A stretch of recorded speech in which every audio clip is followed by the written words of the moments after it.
Welcome to the pop culture. Welcome to the Pop Culture Lab, where we break down your favorite movies and TV shows. This week, we're talking about our favorite scary movies. Cameron, let's get in the lab.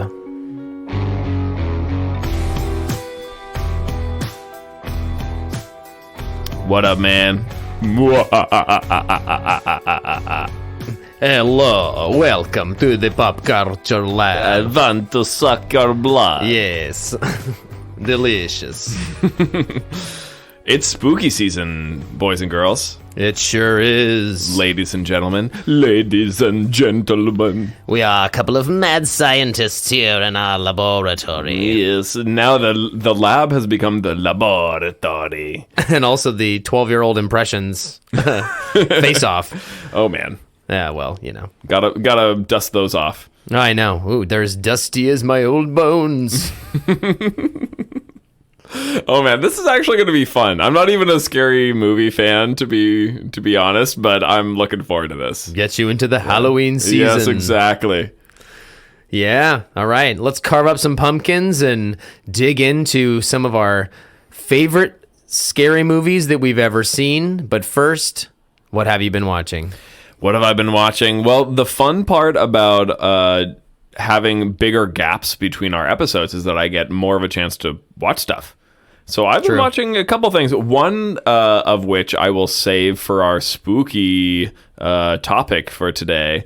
But other than that, I've been watching Russian Doll on Netflix. Very, very good. Have you watched that one? No, I haven't. I watched the Poker Face, the Columbo one, but not that, no. Highly recommend Russian Doll. Netflix series. It has Natasha Lyonne, of course. The concept is about this woman she's kind of a mess, to be fair. Like very much a mess. Got lots of shit going on in her life. And she's at a party for her birthday. And at the end of the night, no matter what she does, she dies. Like, and the way that she dies keeps changing. You know, she'll get hit by a car, or there'll be a gas leak and the apartment will explode. Or like, there's a million different ways that she dies. But no matter what happens at the end of this night, she dies. And then she immediately wakes up at the beginning of her birthday party again. Right. It's Groundhog Day. It is Groundhog Day. We've talked about some other Groundhog Day type movies and TV shows. But this one is very, very good. It goes in pretty much pure comedy. They're half-hour episodes. I think there's 8 episodes in the first season. You know, you're just having a good time, kind of enjoying the characterization and everything. And then a little over halfway through the series in the first season, it takes a turn, and it was not at all what I expected. And I don't want to ruin it. I want people to go watch it, so I'm not going to get too deep into it, but could not recommend this show more. I think people will love it. Wow. All right. Well, you've actually gotten me pretty hyped about that. It's a very, very fun TV show. That sounds really good. I mean, I definitely, it was on my radar, and I was kind of wanting to watch it, especially after Poker Face, but I'll definitely give that a watch. I love a good time loop, so... Yeah, exactly. I mean, you know, I could watch that concept in almost anything, but Natasha Lyonne, I'm not super familiar with her other stuff, but this made me really appreciate her, and there's some other good supporting characters as well. It's one of those that makes you think about it after it's over.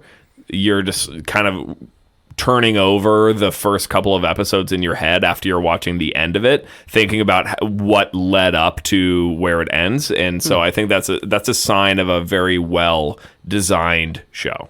Definitely. Well, I will watch Russian Doll if you watch Poker Face. Absolutely. We'll have a Leon swap. Let's do it. And then before we go to you, the other thing that I have been watching is Our Flag Means Death. Of course, the Taika Waititi project. It has Rhys Darby, who is, for our listeners who have watched Flight of the Conchords, he is Murray, the manager of Flight of the Conchords, and so good. It is hilarious. Very much has that New Zealand sense of humor, that kind of dry sense of humor, pirate concept, but it almost doesn't really matter because just it's all about the characters. It's almost like watching The Office, I would say, because the concept doesn't really matter in The Office. Like, yes, they're in an office setting, but it's really about the characters that you get to know and watching them interact and the hilarity that ensues. Right, and this is in that same vein. Taika Waititi himself plays Blackbeard, and he's pretty good at that too. Really loved this one as well. Okay, well, spoiler alert. Actually, I may have heard a spoiler. Are they? I think they're doing a new season or something, right? Right now? Yeah, I think so. Are he and Blackbeard like in a relationship? Yeah. Okay. Yeah, Blackbeard. I know Blackbeard is gay for sure. Okay, nice. It's pretty funny. Yeah, it is very, very funny. Interesting. Cool. Well, that's definitely something that was popping up for me too. So, is there anything else you'd like to add? I will wait for our spooky season for the rest of what I've been watching. Yeah. Alrighty. I have been watching Gen V. I don't think I brought that up on here. It's a boys spinoff. It's pretty good. It's a spinoff of the TV show The Boys. I'm sorry. Yeah. Yes. And when The Boys spinoff, yes, a spinoff of the TV show The Boys. Amazon Prime is where you can find such content. And The Boys is based on a comic book, although it's definitely its own thing. The show, like they pull a lot from the comic book, but they also do a lot of things differently. So well, and for people who haven't watched The Boys, it is in that niche of gritty superhero stuff, like very kind of transgressive superhero content. Yeah, and in my opinion, it does a great job, particularly The Boys, more than Gen V. It's just so subversive, particularly for the superhero genre. We've all watched superheroes been done to death recently, and if you enjoy superheroes but you're tired of the same old thing and you see how repetitive it is, and just you see the template for every single one of these movies and characters, like how repetitive it is, this show will be like the perfect antidote. Like, it just goes into all that. It makes fun of all of that. There's over-the-top violence, and I mean, literally some of the most shocking things that I have seen in a television show have been taking place on these shows. It sort of does what Game of Thrones did for the fantasy genre. But with like comedy involved. Yeah. Yes. Not so self-serious, but yeah, very much like just blowing it out of the water, taking something and turning it on its head, and yeah. So it's good. The Boys is great. Highly, highly recommend that. You should watch. You've only seen the first episode, right? Yeah. Yeah, well, you should watch more. And what are you thinking of Gen V? Gen V's good. It's just, it's fun to be in the world of The Boys, and just that general sensibility of the way those shows are made. Like I said, hyper violent, funny sexual stuff.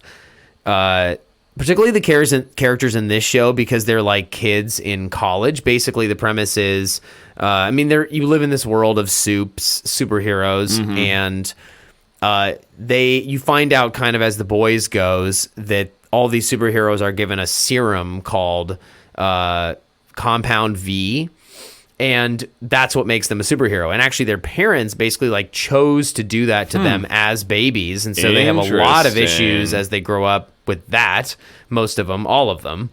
And Gen V is a lot of these characters, not the same characters from The Boys, but you meet new characters, and they go to the school that kind of trains soups and ranks them, and then like they're basically the ones who make it into the Seven, which are like the equivalent of the Justice League for in this world. Right. The top superheroes.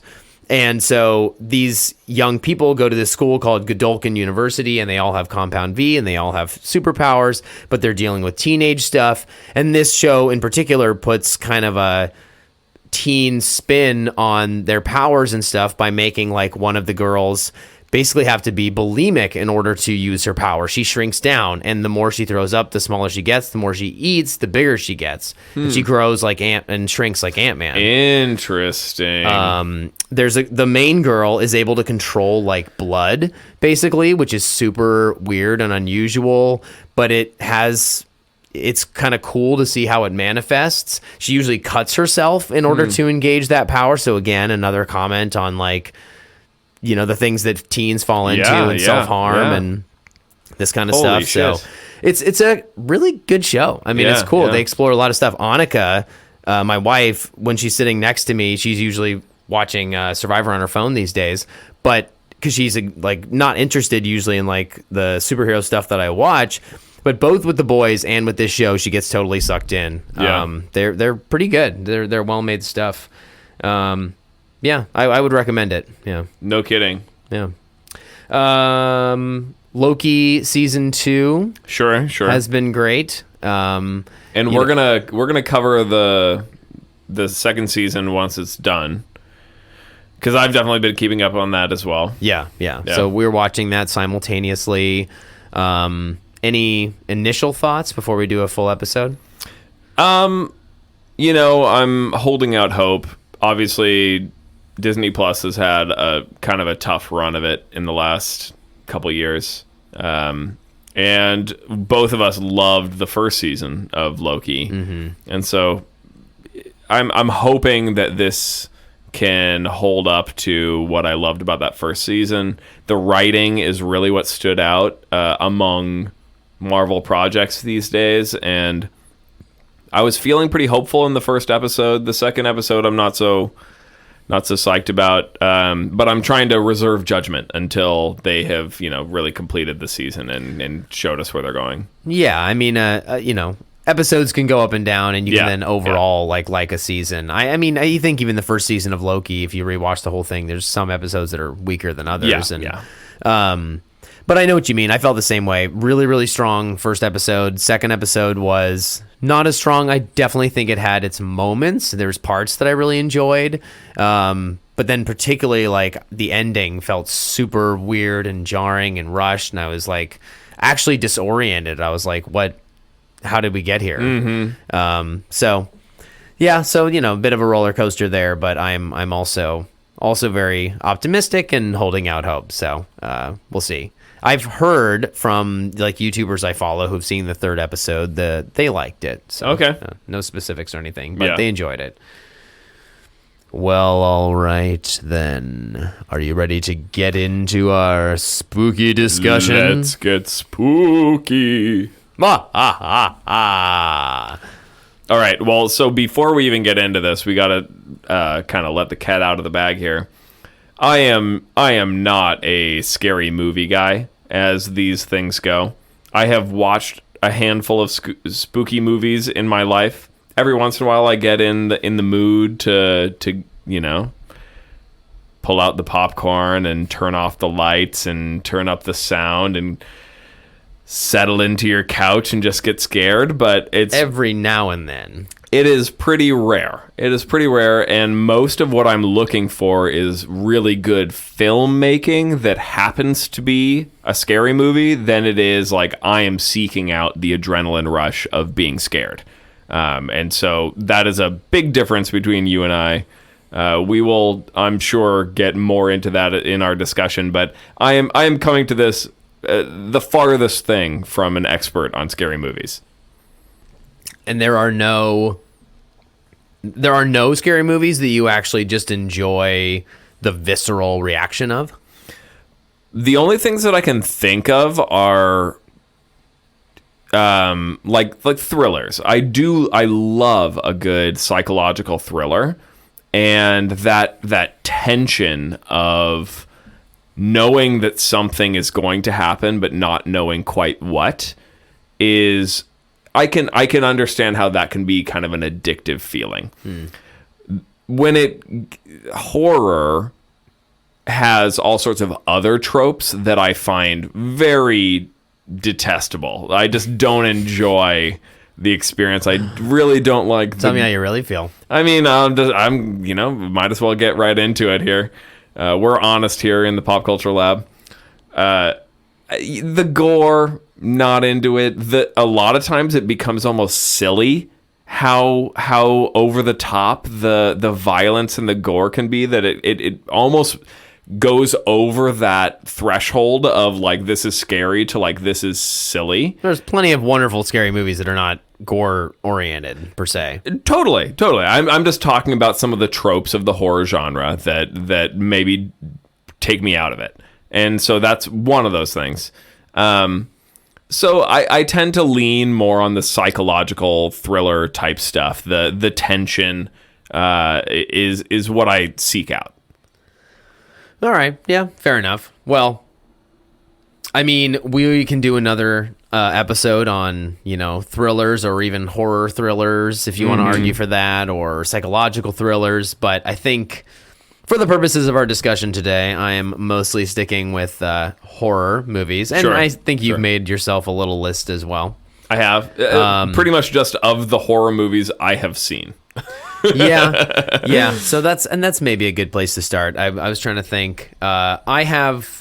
Whenever I get asked a question like this, I kind of tend to go two ways and kind of make a list of movies that I think are the greatest, more or less objectively. It's hard to say that about art, but independently of what I think about them, they are clearly standouts in their genre.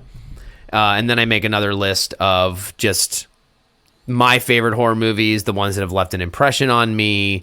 Some of these ones really, honestly, are just memorable for better or for worse. And I think there's something to be said for that. There's a lot of, like, even some gross out horror movies, even the Human Centipedes of the world. That's not on my list, but there is a place for those things. And I think that there's a place for, like, just making a movie kind of for reactions and stuff like that. I mean, that movie reached a lot of people and was pretty well known. And there was a South Park episode made about it. It was a pop culture phenomenon, Human essentially. Centipede. Yeah. And, there's something to be said for that. Like, I don't want to watch that movie. I've never seen it. It sounds disgusting and awful. And, what kind of nut job would make a movie like that? I don't know.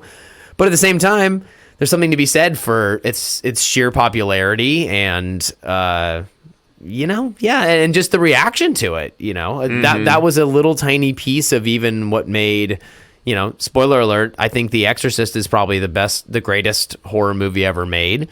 And part of it was shock. People couldn't stand it in the theaters, and the Catholic community is losing its mind. And, it was very divisive at the time. Yeah. It is at its core, it is supposed to be transgressive. It is supposed to shock you. Exactly. Yeah. There's an element of that. It can go too far, but if it has that big of an impact, I'm more on the side of defending it and calling it art than not. Sure. I think the other thing we have to acknowledge, even before we get into this, is that there are a lot of movies that contain scary elements, and so the lines of what is a horror movie versus what is a psychological thriller movie versus what is a sci-fi movie that has some scary stuff in it, like, those are all pretty blurred lines. And so we're going to try to focus on movies that we found scary. Yeah, that we personally found scary, and that were... I've also kind of stuck to movies that were most likely engineered to be scary. More than anything else. But this is a subjective opinion type of thing. So here's my list. And I'm going to start with... I'm just going to go through a few movies that I think are just obvious, amazing horror movies without necessarily going too much into them. Some of these are like my personal favorites, but also some of these are just like what I think are the best. And I won't go through too many, but... Okay, hit me. Well, The Exorcist, I think, is top 3 best horror movies ever. Required viewing. If you're talking about... That's what I'm talking about. Yeah, if you're talking about scary movies, you have to see The Exorcist. Silence of the Lambs. Which I have not seen. Required viewing, yeah, I know. This is mostly going to be a Cameron shame session. Shame. Carrie. Yeah, I haven't seen it. The Birds. What I find Alfred Hitchcock. just like starting off, immediately reacting to this, I feel like it's interesting how there are a handful of either authors or directors who have dominated this genre. Like, we're talking Stephen King, we're talking Cronenberg, we're talking George Romero. Yeah.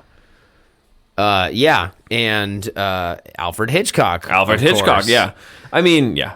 Even this new Ari Aster. I mean, considering he's done both Hereditary and Midsummer. Midsummer, and even Robert Eggers. I mean, doing both The Witch and some people consider the Lighthouse horror. So, you know, some of these directors are really, really prolific in the genre for sure.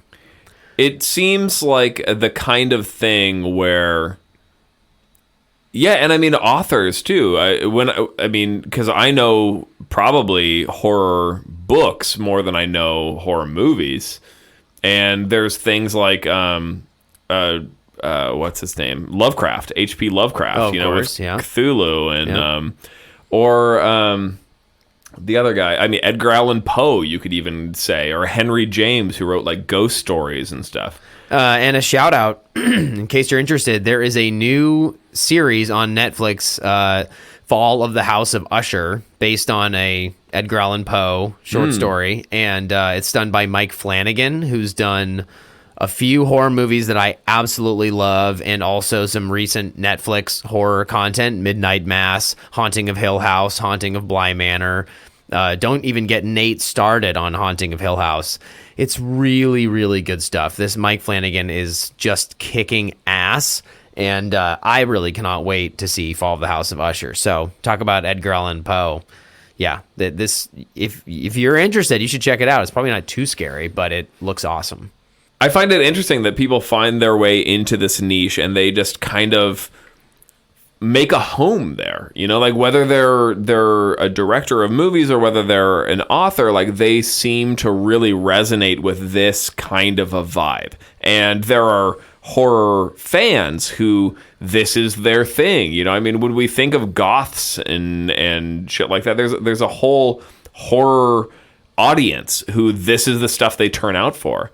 If I remember right, when we started this podcast, you had recently gone to a theater showing of some horror movie, and it was during the pandemic, or it was right after we had started to emerge from the pandemic, and we were talking about how empty theaters were, and yet you had gone to a showing of like It Follows or something like Smile. that. It was Smile With Charlie. And there is a built-in audience of horror fans who love this stuff. Yes. And in the dark, in a theater with people. I mean, horror, actually, and if you point to the box office of the last year or so, but particularly in the last year where franchises are failing, and we've talked about this many times, but all these flops and superhero movies going down, horror is still killing it at the box office, funny enough. For exactly the reason that you're saying. Yeah. People still like it. They turn out. It has a visceral effect. It does something to you. You know, you feel something. And to share that with a bunch of strangers, like, I feel like really funny movies and really scary movies are always really great to see in a theater, because all the laughter around you, or the shrieks, and you can just feel the tension in the air in a horror movie, and it's jumping out.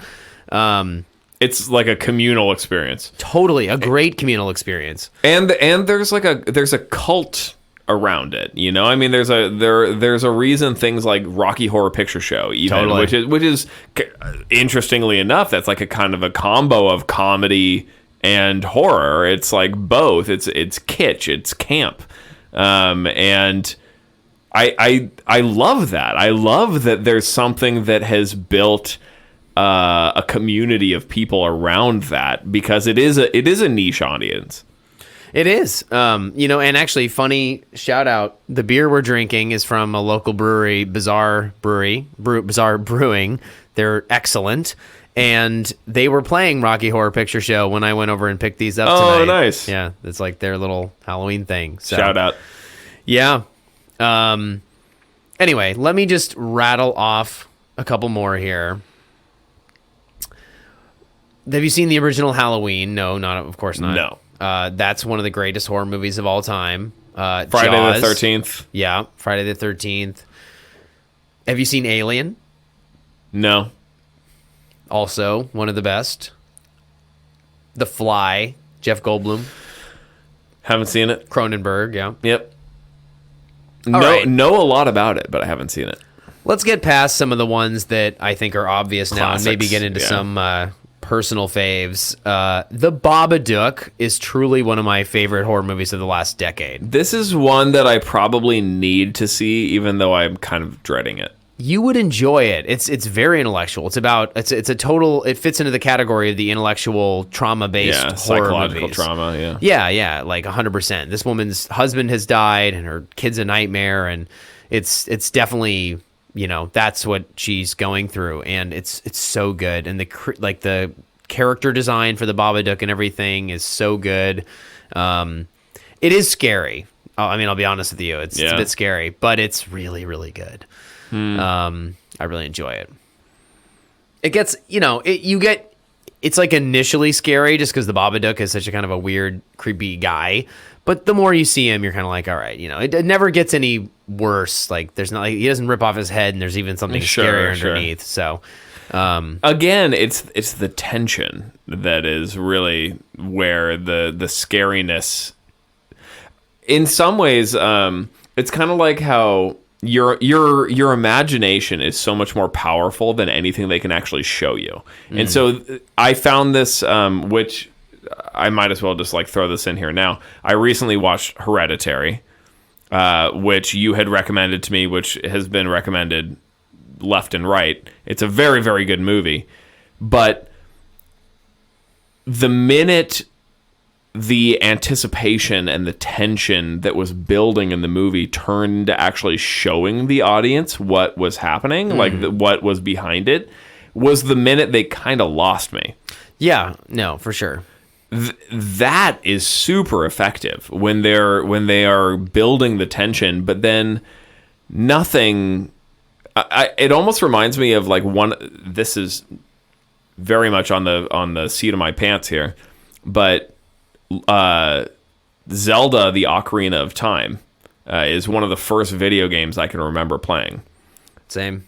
And there's like the first boss that you fight is this big spider, Queen Goma, and the music in that scene was so terrifying that I remember being just absolutely captivated by going into this cave where you look up. When you walk in, it's completely dark. Yeah. That's the other thing. Is like you've been in these lit hallways and you walk in and it's totally dark and you look up and there's an eye. Yeah, just staring right at you. And that whole thing is like kind of perfectly encapsulates that it's the tension, is the build up, and then once you actually get into the fight, it's less scary than that moment of realization. I mean, that is a very common thing for horror movies, though. I mean, I would say most horror movies, many, not most perhaps, but many horror movies suffer from that a little bit at the end. The wind gets taken out of the sails, but hopefully the reveal is still kind of satisfying and interesting. And in the case of some movies, they lean into it and make it something entirely different. I mean, I would never recommend the movie Malignant to you because I don't know how your brain would handle that movie. But I really liked it a lot. And I showed it to Annika, and she thought it was garbage. I loved it so much. And they do this thing at the end where the reveal then becomes this wacky sort of, they lean into the wackiness of it and then turn it up to 11. And that's a good way to handle the problem that you're talking about. I hear what you're saying. That is the problem with a lot of horror movies. Even my beloved Psycho, Alfred Hitchcock's Psycho, as incredible as the first 40 minutes, the first 40 minutes of that movie are like perfection. Wouldn't change a frame. And actually the latter half is like pretty much equally as good, but there is an element of wind being taken out of the sails as soon as you realize Janet Leigh is murdered. Yeah. Well, I mean, then you follow Norman and it's okay, but like you shift perspectives to a different character. She was the lead actress. You know, it disorients the audience a little bit, and then you know that someone's being murdered, but you still think Norman, and then there's like a different mother because he's dressed up like that. So you still think Norman just came in and cleaned it up, and so, but it still takes some of the tension out. Like they always say tension's like a rubber band. And so in the first 40 minutes of Psycho, she steals money, she's driving away, she's worrying about it, then she gets to the hotel and things are weird, and he's looking at her through the hole and he's peeping on her, and it just get tension. You're just stretching that band. As soon as she's killed, it snaps. It snaps, and so then you kind of reset. Yeah. You know, the best horror movies are just an exercise in essentially just drawing that out and out and out. And, you know, that's why they shouldn't have a overly bloated runtime, because a 90-minute movie, you can do a lot with just stretching that tension. And I really love movies that do that. Like Hush is a good call out. That's a Mike Flanagan movie, and it's like about a deaf girl who's the victim of a home invasion with this crazy guy who's like trying to break into her house and kill her, but she's deaf, and they use sound really well and talk about tension and not knowing where he is, and you can't hear him, and so it's just like ding ding ding ding, there's stretch with the tension. It's really, you know, I love those kind of ones for sure. But I gotta say, I also love the Evil Deads of the world. Yeah, I like Evil Dead. I like Sam Raimi. I love Sam Raimi. Love Evil Dead, and I haven't seen Evil Dead 2, but I know it's like a requel to Evil Dead 1. I have seen Evil Dead 1. I saw Evil Dead Rise. Loved Evil Dead Rise. I've said that many times. Yeah, you mentioned that on this podcast. I like Drag Me to Hell. Okay, that's where you lose me. I know. I like the fun horror, the wacky horror. I like the scary stuff. I like paranormal stuff. I love Paranormal Activity. I don't really love... What do you think of Saw? Oh man. I mean, I feel like we could do a whole podcast episode on this whole franchise. I feel like the first Saw is... So you have seen it? I have, yeah. Okay. I have seen it. I think the first Saw is pretty good as these horror movies go. Like, as we're talking about within the context of this genre, well made. I think it's hard for me to separate that from the sequels, where it gets more and more into just like shocking you with the grossness of every situation that they're putting them in. Have you seen any of those? I have. I've seen, I think, like up to Saw 5 almost. You've seen more Saw movies than I have. Yeah. Okay. I remember like the jumping into the needles. You remember that one? Oh, I guess so. Yeah. Yuck. Yeah, I mean, like, I don't know. It just becomes an exercise in, like, trying to shock the audience, which is, like, you know, whatever. Well, we talked about that earlier, but gore, like, brutal gore, is particular, like, gore porn. Yeah. It's particularly galling, you know, like Human Centipede and just sewing someone's, I don't know, mouth to their someone's butt or whatever. It's weird and disgusting, but it's, like... Just like really watching someone be like tortured and just like ripped apart is there's something like a little inhumane about it. It's kind of twisted to watch. Absolutely, you know, absolutely. Yeah, I mean, and you know, it's all subjective. Art is subjective or whatever. And we recently listened to the Pop Culture Happy Hour where they talked about their scary movies that they recommended, and one of them was about Event Horizon, which almost made me want to watch it, to be honest. Same. But watch it. But it sounds pretty shocking. Like, honestly, like some of the things in it sound pretty shocking. And so I guess I can have an appreciation for that in a way, in a weird way. But I do feel like there is a threshold where the shocking becomes almost it meets this kind of moment where it's like, okay, this isn't shocking. It's over the top, and I'm suddenly taken out of it. Yeah, I remember feeling that way about Hostel. Yeah, I haven't seen that one. I watched it, and I was intrigued by it. I remember that, and I wasn't bored. I mean, I watched the whole movie, and like it was memorable. It stuck with me many, many, many years later. But I don't really remember like a story. I just remember like people being tortured in various orders and ways. And so like, you know, I remember someone getting their eye blowtorched out and somebody like, you know, getting their Achilles tendon slit and having to stand up and then fall over. I just remember all this terrible stuff. And so that stuck with me, but I don't know if like, you know, the quality of the film did or anything like that. That one feels more engineered for like just to shock, like you're saying. To be fair, there are way worse, like shock, disgusting horror movies than Hostel. It's actually honestly not even that bad, but that for me is a little bit the line. Like in my personal taste, that's kind of where I draw the line. And you know, I like Evil Dead Rise. There's a lot of violence and literal buckets of blood in that movie. Sure. But like that's kind of a different beast than just torture porn. And I even like me some like, have you ever seen the movie Bone Tomahawk? No, but I've had it recommended to me. It's an interesting movie. I wouldn't exactly call it horror, but there is some utterly shocking violence in that movie that stuck with me.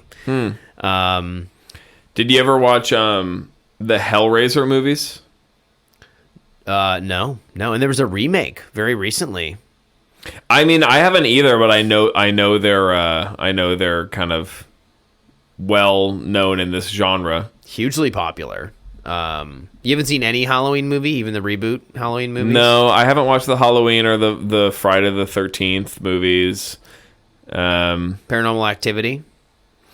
No, I haven't. I think we should probably take a bit of a segue and just talk about the reality, like the Blair Witch Project, the Paranormal Activity, like all this kind of found footage stuff. Yeah. Mm-hmm. Yeah. Definitely a thing. Yeah. I've never actually seen Blair Witch, but you have. I have, yeah. And story time. My sister went to a sleepover when we were really young, when I was in, elementary or middle school, and she was in, 4 years older than me, so she was in probably early high school. And she went to a sleepover where they played that movie, the Blair Witch Project, and man, she came home and she could not sleep. Like, she straight up needed to sleep right next to me or my dad or whatever. Like, she needed somebody there. It was that affecting. That's awesome. Yeah, I She's mean, the perfect age for that. For sure. I mean, I guess that is the intent when they make these movies, is they want it to be that memorable. Well, that too is infamously the most amount of money made for made on the lowest budget. Yeah. It's box office to budget ratio is nuts. Right. Absolutely nuts. Especially take into account inflation and everything, just bananas. And I would say things like that definitely paved the road for the A24s of the world. Cloverfield. And what? Cloverfield, do you remember that one? Yeah. Oh, yeah, that's true. Yeah, that's another... It's found footage stuff, yeah. That's Matt Reeves. Yeah? Who directed Batman, the most recent Batman, Oh. The Batman, and Planet of the Apes. That's Matt Reeves. Yeah, he did the original Cloverfield, which is actually quite good. That one's pretty good. Those are, what are their found footage ones? I mean, all the Paranormal Activity ones, they're doing different kind of stuff nowadays. I think there's a movie Creep. It's definitely kind of a found footage thing. There's a movie Deadstream just came out. It's a guy, a YouTuber who streams himself, live streams himself going into a haunted house. Interesting. Horror movies, especially, and thrillers are definitely some of them are taking this new route, leaning into the found footage thing to the point of using internet and web-based stuff. I've watched 2 movies, Missing and Searching. They're connected. Oh, yeah. And they're both the whole thing takes place on an iPhone or whatever. On screens, basically. Literally the whole thing. And they're surprisingly effective. And I mean, it to me, that's, I guess, beyond found footage, but it's a natural evolution in a way. Yeah, I can see why you draw that comparison. Yeah. So I would recommend those as well. Got any more to throw out? 28 Days Later. Love that movie. It's a great movie. I feel like when you get into zombie movies, you almost start a whole new genre. Like, what's crazy about this is that it has spawned so many genres of their own. You know, like, there are so many zombie movies that... Well, there's like subgenre. Right. Like, The Last of Us, I wouldn't necessarily call, like, horror. It's like zombie drama or something like that, right? Yep. And there's a Nicholas Hoult movie, Warm Bodies, that's like a comedy where he's like a zombie. Shaun of the Dead. Yes. I mean, like, yeah, exactly. You know, you start getting into, and there's sci-fi, you know, of course, if you go in down that road, there's a lot of sci-fi horror hybrids. Oh, yeah. I don't know about sci-fi zombies. No. I just meant like the horror genre. Like, you know, you can go in a lot of different subgenres from there. Well, Alien, one of the greatest horror movies of all time. Absolutely. Yeah. What do you? 28 Days Later. Let's spend a little bit of time on that one. I love that film. Yeah. You know, it's maybe my favorite zombie movie, actually. I would probably agree with you. Yeah. Like, if you're talking about a real, like, Shaun of the Dead is like... Yeah, it's a comedy. Fucking love that it's movie. Great, yeah. Like, I like it better than the second one, the police one. Oh, Hot Fuzz. Hot Fuzz. Yeah. I like Shaun of the Dead better than Hot Fuzz, and I think still to this day, Shaun of the Dead's like probably my number one. Yeah, it's the great. best one. But 28 Days Later, if you're talking about a serious zombie movie, for sure, like... The whole opening sequence with Cillian Murphy, like walking around London, they actually had to like shut part of it, like those streets down in order to like accomplish that. Like, makes you so uneasy. It's so deserted. It's so quiet. I think, you know, they try and do similar stuff in like I Am Legend, for example, with Will Smith, but it's so much more effective here in 28 Days Later. Like, it's really stark and jarring. And I mean, really great performances in that movie. The fast zombies that are intense that's pretty inspired. I think that was the beginning of the fast zombies. Definitely. Yeah. I don't remember seeing it before that. They were fucking terrifying. Yeah. I remember when they finally make it to that compound and they have one caught and he's like on a leash. It's like, it's crazy. And it's kind of a disease, right? In that movie. Right. It's like rabies, basically. Yeah. Great movie. Yeah. I mean, Danny Boyle is a killer director, you know, and his style, he often does like a brisk, fast-paced thing. Slumdog Millionaire starts running. Trainspotting starts running. He's a very like, you know, he has a real fast pace to his work, and in this case of something like fast-paced zombies for 28 Days Later and everything, that just fits so well. Great movie. We've talked about a lot of these, so I briefly want to get into Get Out. Oh, of course. I would talk about that in tandem with Us, probably. Not only because I think they're both awesome, but Get Out, of course, like stands apart and on its own, and that's one of the best horror movies ever made, too, really. I think it is. It makes the list, yeah. It's maybe the horror movie that has stuck with me the most.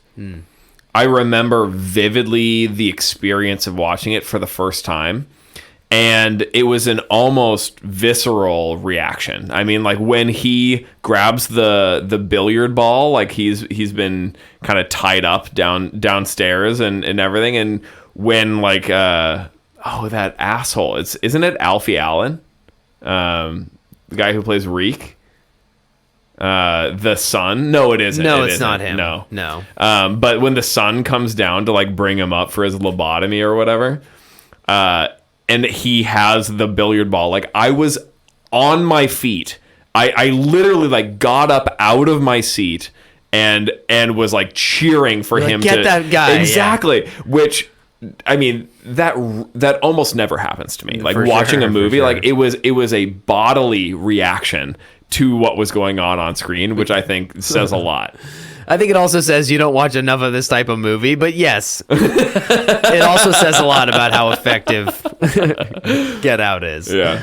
And it really is. It's a, like, I mean, as a debut movie for a director, it's utterly fucking bananas. It's so tight in terms of tension. It's so masterfully done. Like it seems like he has years of experience when he's just coming out with his first feature film. That movie's amazing. I mean, with the social commentary woven in, and it balances. It has so many balls in the air that it balances so well and manages to land all of. It's like kind of mind blowing.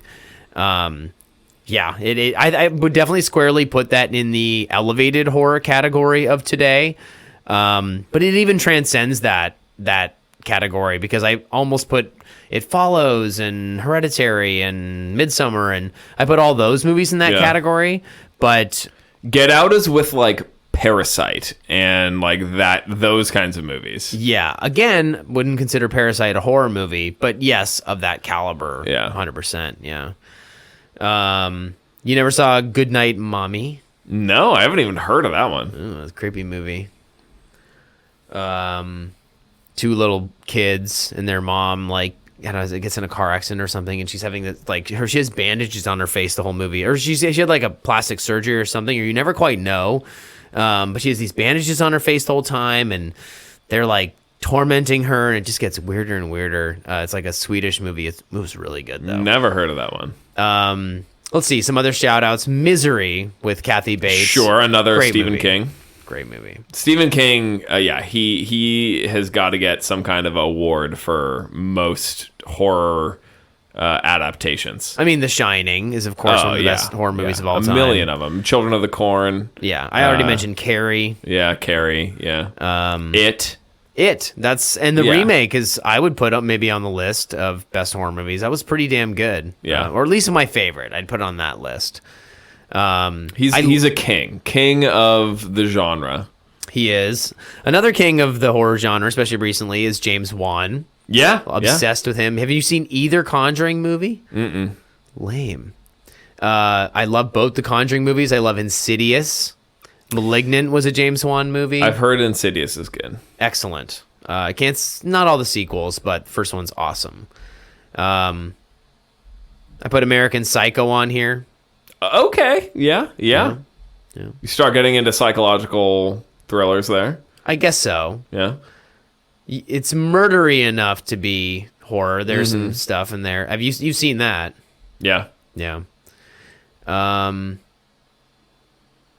Yeah, love the Conjuring movies and even the spin-offs, Annabelle, Creation, Barbarian, I've told you about before. Lights Out is really good. Oh, we skipped over Us. Yeah. What I wanted to say about Us, I don't know about you, I think Get Out is like brilliant. It's effective and visceral, but it's also like watching, it's like reading great writing that you're just like, wow, like I'm in awe of its like intelligence and execution, and I'm being affected by its actual, like, the mechanics of it. You know what I mean? Right. So that one I think is kind of in its own category, but Us is in some ways, it's not equally well made in terms of quite that level, but it's so well thought out and such a great idea and still so well done by Jordan Peele. And that one to me is a little bit more fun and entertaining. And I mean fun as in scarier also. Yeah. I find myself more scared in that movie. I think the talk about a reveal at the end, like letting the air out of the bag, great ending reveal. I feel like maybe you could argue with the end when they like kind of come up out of the ground or whatever and start to take over. Maybe that's kind of crazy, but I think everything from start to finish kind of works pretty well. I think like PCHH mentioned, the home invasion scene when the family shows up on the doorstep in the dark and then comes in and Lupita Nyong'o's acting and that voice is so crazy. It's so good. It's like, it's beyond. And I even love the home break-in of the white characters with Elizabeth Moss and everybody, and the Beach Boys are playing in the background, and like I love that movie. Like, Yeah. Get Out's better, but Us is more rewatchable.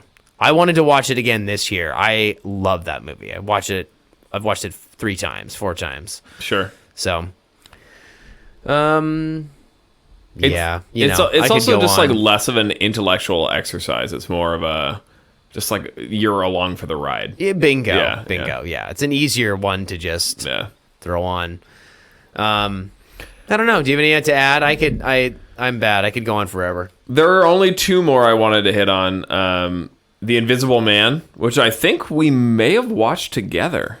In theaters, we did the Elizabeth Moss recent one. Yeah. Not the original from the 30s or whatever. And I thought that was a great movie. Yeah. I thought it was a really interesting twist on the concept. Definitely. If we're being picky, it may not be horror, you know, maybe more of a thriller, but it's pretty scary and like, you know, there's a lot of horror stuff. They play it like a ghost for most of the movie.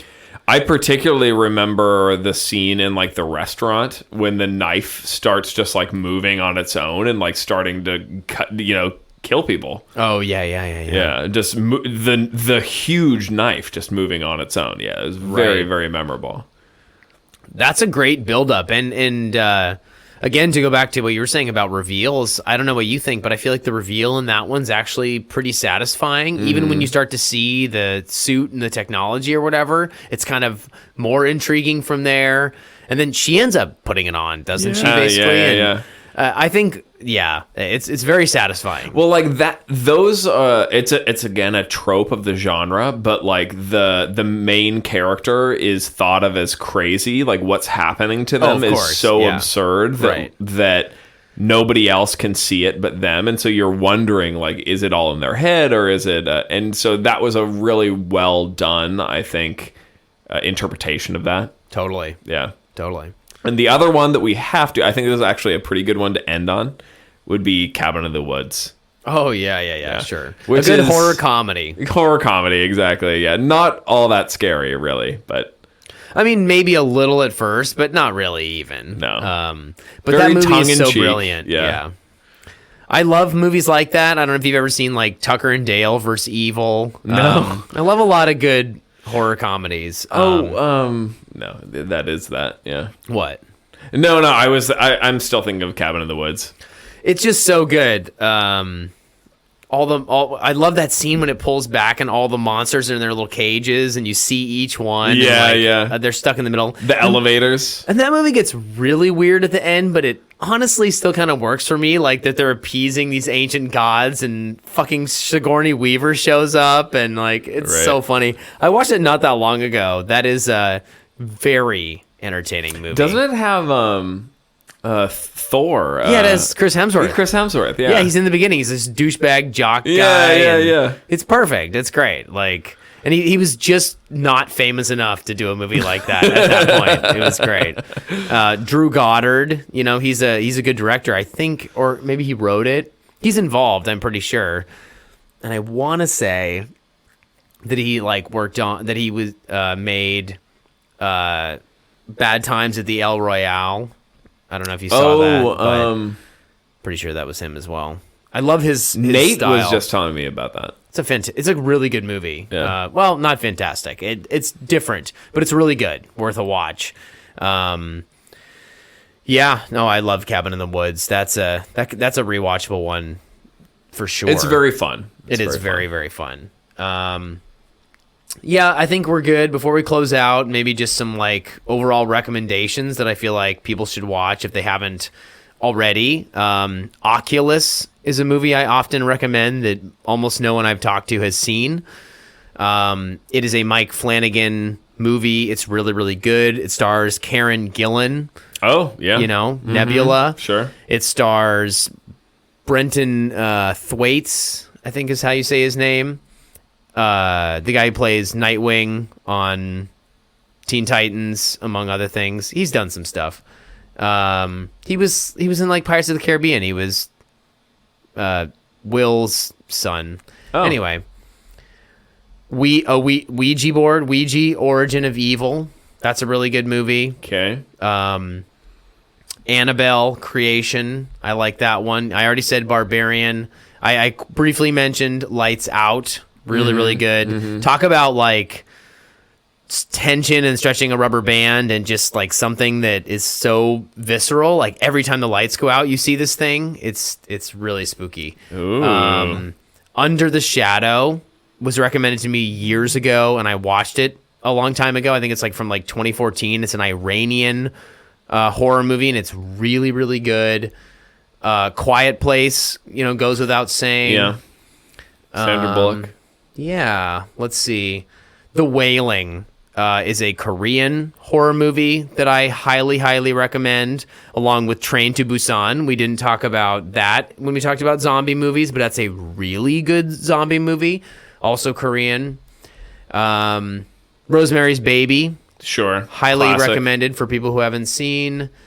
The Descent, I think, is often overlooked. I think it's really, really good.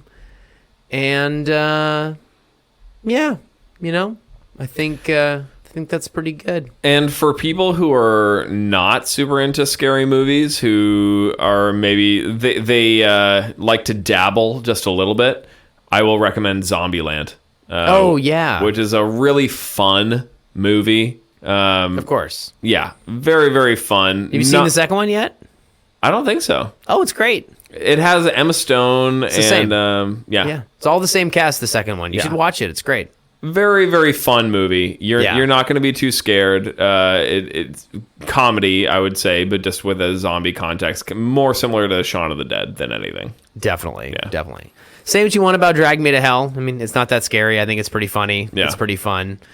Yeah, love a good horror comedy. So, all right. I hope that is sufficient spooky viewing for everyone. Have a good Halloween. We left you a couple weeks, a couple weekends to watch these movies. Get yourself in the mood. Get in there. Freaked out. Yeah. And before we go, we'll leave you with one final thing. Tell me if this sounds familiar. Darkness falls across the land. The midnight hour is close at hand. Creatures crawl in search of blood to terrorize y'all's neighborhood. And whosoever shall be found without the soul for getting down must stand and face the hounds of hell and rot inside a corpse's shell. Oh, I love it, dude. Ooh. And with that, a good night.